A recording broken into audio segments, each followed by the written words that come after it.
नमस्कार मित्रांनो, MD trading चॅनलमध्ये आपलं स्वागत आहे। शासनाने दिलेल्या शब्दाचा पालन करत मुख्यमंत्री माझी लाडकी बहीण योजनेअंतर्गत फेब्रुवारी आणि मार्च महिन्याचा हप्ता जागतिक महिला दिनाच्या पूर्वी वितरित केला जाईल असा शब्द दिला होता। त्यानुसारच आता राज्यातील महिलांना फेब्रुवारी आणि मार्च महिन्याच्या हप्त्याचे वितरण केलं जात आहे। बऱ्याचशा महिलांना फेब्रुवारी महिन्याचा हप्ता जमा झालाय, काही महिलांना मार्चचा हप्ता जमा झाला, काही आणखी झाला नाही। त्याची प्रक्रिया सुरू आहे। लवकरच त्या महिलांना देखील या ठिकाणी हप्ता जमा होईल। त्या महिलांना फेब्रुवारीचा हप्ता आलेला आहे, त्यांना नक्कीच मार्चचा हप्ता मिळेल। परंतु त्या महिलांना फेब्रुवारीचाच हप्ता आला नाही, त्या महिलांचं नेमकं कारण काय? त्यांना पुढे काही करता येतं का? त्यांना कुठे काही तक्रार सादर करता येते का? त्यांचा का हप्ता बंद करण्यात आला? याबद्दलचे जे काही आपल्या मनातील प्रश्न आहेत त्या प्रश्नाची माहिती या व्हिडिओच्या माध्यमातून आपण घेतोय। जर चॅनलवर आपण पहिल्यांदा आलेला असाल तर चॅनलला सबस्क्राइब करायला विसरू नका, जेणेकरून येणारा प्रत्येक शासकीय योजनेचा अपडेट आपल्यापर्यंत तात्काळ मिळत राहील।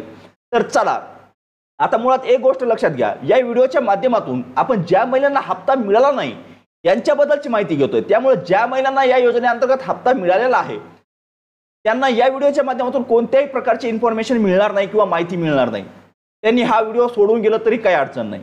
परंतु ज्या महिलांना या योजनेअंतर्गतचा लाभ बंद केलाय किंवा लाभ बंद झालाय, पैसे मिळाले नाहीत, याची नेमके कारण काय आहेत? यांना पुढील लाभ मिळवण्यासाठी काही करता येऊ शकतं का? याची माहिती घेण्याचा आपण या व्हिडिओच्या माध्यमातून प्रयत्न करतोय। त्यामुळं अशा महिलांपर्यंत हा व्हिडिओ शेअर करायला विसरू नका ज्या महिलांना आजपर्यंत हप्ते आले, जानेवारी महिन्यापर्यंतचे हप्ते आले परंतु फेब्रुवारी महिन्याचा हप्ता मिळालेला नाही, अशा महिलांपर्यंत हा व्हिडिओ शेअर करायला विसरू नका। तर चला आता शासनाने शासन निर्णयाच्या माध्यमातून निर्गमित करताना शासन निर्णयामध्ये नियम व अटीची तरतूद केली होती। पात्रतेसाठी ज्या नियम व अटी ठरवण्यात आल्या होत्या त्यानुसारच आज जी का छाननी सुरू आहे, ज्या का छाननीच्या अंतर्गत 9 लाख महिलांचे अर्ज या ठिकाणी बाद करण्यात आलेले आहेत, त्या महिलांना या ठिकाणी लाभ बंद केलेला आहे। आता या महिलांचा लाभ बंद केला त्या महिला कोणत्या?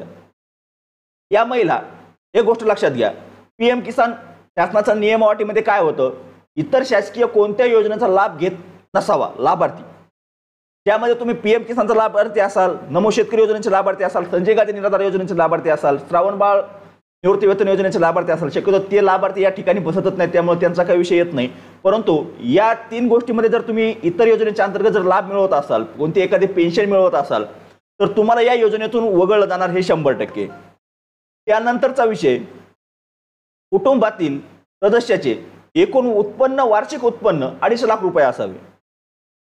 आता 2.5 लाख रुपये उत्पन्नाची अट जर आपल्याला बसत नसेल किंवा लागू होत नसेल तरी देखील आपल्याला या योजनेतून वगळलं जाणार आहे। त्यानंतरचा विषय होता की ज्या महिला कुटुंबातील महिलांच्या नावे किंवा कुटुंबातील पतीच्या पत्नीच्या नावे 4 चाकी वाहन जर असेल त्या महिलांना देखील या योजनेतून वगळलं जाणार, असं देखील त्या ठिकाणी वगळलं जाणार, म्हणजे त्या अपात्र असणार अशी त्या ठिकाणी अट होती। परंतु तरी देखील आपण या ठिकाणी अर्ज केला, आतापर्यंतचे हप्ते आपल्याला मिळाले, या मिळालेल्या हप्त्यानंतर या ठिकाणी शासनानं जसा त्या विभागाकडून डेटा मिळत राहील, जसं काय याद्या मिळत राहतील, समज परिवहन विभागाकडून ज्या काय 4 चाकी वाहन धारकांची नावे आहेत त्यांचा डेटा मिळाला, त्याच्या माध्यमातून छाननी सुरू केली। त्यानंतर कृषी विभागाकडून नमो शेतकरी पीएम किसान योजनेअंतर्गत जे काय पात्र लाभार्थी आहेत त्यांची यादी मिळवली, त्या यादीच्या अंतर्गत छाननी सुरू केली। त्यानंतर या छानण्या झाल्यानंतर बऱ्याचशा महिलांचं आता जे काय आपला संजय गांधी निराधार योजनेअंतर्गत ज्या पात्र लाभार्थी आहेत त्या विभागाकडून याद्या घेऊन त्या महिलांना देखील या ठिकाणी अपात्र करण्यात आलं। आता या महिलांना अपात्र केलं, परंतु यामध्ये बऱ्याचशा महिलांना या कोणत्याच कारणात त्या बसत नसताना किंवा कोणतीच गोष्ट त्यांच्याकडे उपलब्ध नसताना देखील त्यांना या ठिकाणी वगळण्यात आलंय, अशाही काही तक्रारी आपल्याकडे आलेल्या आहेत। आता या तक्रारी आलेल्या महिलांनी काय करावं, पुढे यांना खरंच हप्ता चालू होऊ शकतो का, किंवा ज्यांचा हप्ता बंद झालाय त्यांना हा हप्ता मिळणार का, हे प्रश्न सर्वांच्या मनात आहेत। कारण 4 चाकी वाहन पतीच्या नावावर, पत्नीचा हप्ता बंद झालेला आहे, पीएम किसान योजनेचा लाभार्थी आहे त्या ठिकाणी देखील हप्ता बंद झालेला आहे। आता वरील रक्कम शासन देणार असं शासनानं म्हणजे मंत्री महोदयांनी अदिती तटकरे मॅडम यांनी याआधीच माहिती दिली होती की पीएम किसान नमो शेतकरी योजनेअंतर्गत लाभार्थ्याला 1000 रुपये वितरित केले जातात, लाडकी बहीण योजनेअंतर्गत त्या लाभार्थ्याला फक्त 500 रुपये वितरित केले जातील। परंतु हे 500 रुपये देखील कोणत्याही महिलेला या ठिकाणी मिळालेले नाहीत। जर कोणाला मिळाले असतील तर त्याची देखील माहिती देण्याचा प्रयत्न करावा, कारण आमच्या निदर्शनात तरी अशी कोणत्याही महिलेने अशी मेसेज किंवा कंप्लेंट केली नाही की मला फक्त 500 रुपये आलेत, असं कोणत्याही महिलेने या ठिकाणी इन्फॉर्म केलेलं नाही. त्यामुळे जर आपल्यापैकी कुणाला जर मिळाले असतील तसे 500 रुपये, त्याची देखील माहिती द्या. कारण काय विषय, शासनानं 500 रुपये देणार, परंतु याआधी या महिलांना एवढी रक्कम दिलेली आहे. ते काय 7 हप्ते वितरित केले, 6 हप्ते त्यांना मिळाले असतील. त्या 6 हप्त्यामधून ही रक्कम वजा केली जाणार आहे का, किंवा इथून मागची रक्कम सोडून देऊन इथून पुढे फक्त त्यांना कंटिन्यू प्रत्येक महिन्याला 500 रुपये दिले जाणार आहेत का, याची माहिती अधिकृतपणे आणखी तरी कुठे दिलेली नाही.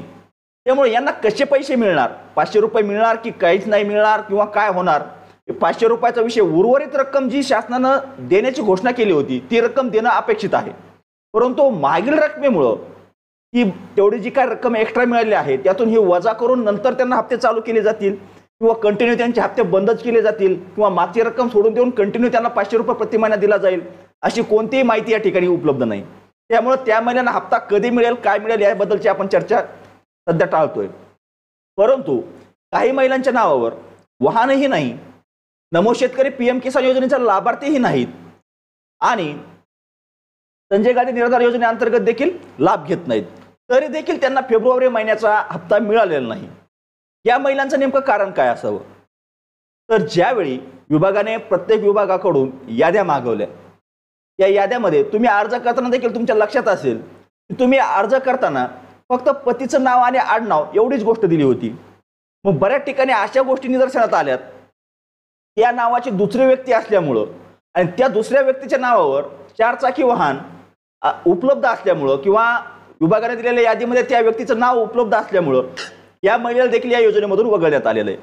फक्त नाव सारखं असल्यामुळं, ॲक्च्युअलमध्ये ती लाभार्थी आणि ही लाभार्थी वेगवेगळे आहेत, परंतु नाव सारखं असल्यामुळं देखील महिला या ठिकाणी वगळण्यात आल्यात. बऱ्याच ठिकाणी असं झालंय, बऱ्याच तक्रारी अशा आल्यात की आमच्याकडे काहीच नाही तरी देखील आम्हाला या योजनेतून वगळण्यात आलंय, आता काय करावं, आमच्याकडे वाहन नाही, आम्ही पीएम किसान नमो शेतकरी योजनेचे लाभार्थी नाहीत, आमचं 2.5 लाख रुपयापेक्षा जास्त उत्पन्नही नाही, संजय गांधी निराधार योजनेतून आम्ही कसल्याही प्रकारचा लाभही मिळत नाही, आम्हाला कोणतं पेन्शनही येत नाही, तरी देखील आम्हाला या योजनेमधून वगळण्यात आलंय. तर त्यावेळेस थोडा बारकाईने थोडा विचार केल्यानंतर ही गोष्ट लक्षात आली की शासनानं ज्यावेळेस याद्या मिळाल्या त्या याद्यामध्ये मिळते जुळते जरी नावं असतील, मिळते जुळते म्हणजे पूर्ण नाव जरी नसेल, नाव आणि आडनाव जर सारखं असेल, मग आता ही लाभार्थी ह्या लाभार्थीच्या पतीचं नाव आणि आडनाव तेच असेल, आणि ज्याच्या नावावर गाडी आहे त्याचं नाव आणि त्याचं आडनाव जरी तेच असेल, तरी सुद्धा या ठिकाणी त्यांना वगळण्यात आलंय.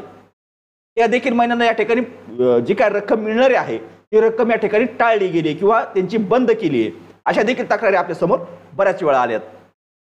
आता या महिलांनी नेमकं करावं काय, यांना काही पर्याय आहे का, तर या महिलांना जे काय हेल्पलाईन, एक मुळात गोष्ट लक्षात घ्या, तुम्ही मी सांगितलेल्या या अपात्रतेच्या अटीमध्ये जर कुठे बसत असाल, किंवा तुमच्याकडं नमो शेतकरी पीएम किसान योजनेचा लाभ मिळत असेल, संजय गांधी निराधार योजनेत तुम्ही पेन्शन घेत असाल, किंवा तुमचं 2.5 लाख रुपयापेक्षा जास्त उत्पन्न असेल तुमच्या नावावर, किंवा तुमच्या कुटुंबातील सदस्याच्या नावावर जर 4 चाकी वाहन असेल, तर तुम्ही या ठिकाणी कोणतीही तक्रार करू नका, काही करू नका, तुम्हाला कसल्याही प्रकारचा लाभ मिळणार नाही म्हणजे नाही, कारण तुम्ही या योजनेमध्ये अपात्रच आहात. परंतु जर या कोणत्याच गोष्टीत आपण बसत नसाल, आपण पात्र असताना देखील आपल्याला अपात्र ठरवण्यात आलं असेल, तर आपण त्याची तक्रार, जे काही हेल्पलाईन नंबर दिलेला आहे, मुख्यमंत्री माझी लाडकी बहीण योजनेअंतर्गत जो हेल्पलाईन नंबर दिलेला आहे त्या हेल्पलाईन नंबरवर कॉल करून आपली तक्रार नोंदवू शकता, जेणेकरून तेही कुठेतरी थोडा विचार करतील आणि त्याची आणखी परत जरा थोडं खोलात जाऊन तपासणी करतील, आणि त्या तपासणीमधून जर त्यांना निदर्शनात आलं की हा लाभार्थी खरंच ओरिजिनल आहे, याची आपल्याकडून नजर चुकीने या लाभार्थ्याला या ठिकाणी वगळण्यात आलेलं आहे, तर त्यांना त्या ठिकाणी लाभ सुरू केला जाऊ शकतो.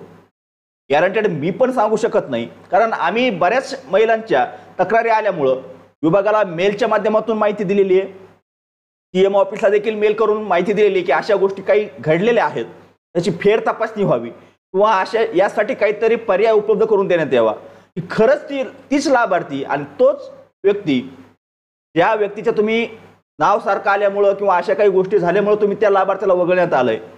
आता बऱ्याच ठिकाणी नमो शेतकरी योजनेअंतर्गत पात्र असणारे लाभार्थी आणि लाडकी बहीण योजनेअंतर्गतचे लाभार्थी यांचे नाव सारखे आलेत, या नावामुळे देखील त्या ठिकाणी वगळण्यात आलंय.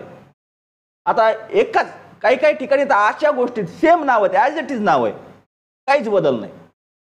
मग एक नमो शेतकरी योजनेचे पात्र लाभार्थी आणि एक महिला नाही, तर त्या महिलांना नेमकं कसा न्याय मिळेल किंवा त्या महिलांना लाभ मिळणं अपेक्षित आहे त्यांची सखोल तपासणी स्थानिक प्रशासनाने करून त्यांना हा लाभ वितरित करावा अशी आपली अपेक्षा आहे. त्या हेतूनेच आपण संबंधित विभागाला असेल CM ऑफिसला असेल या पद्धतीचे मेल पाठवलेले आहेत.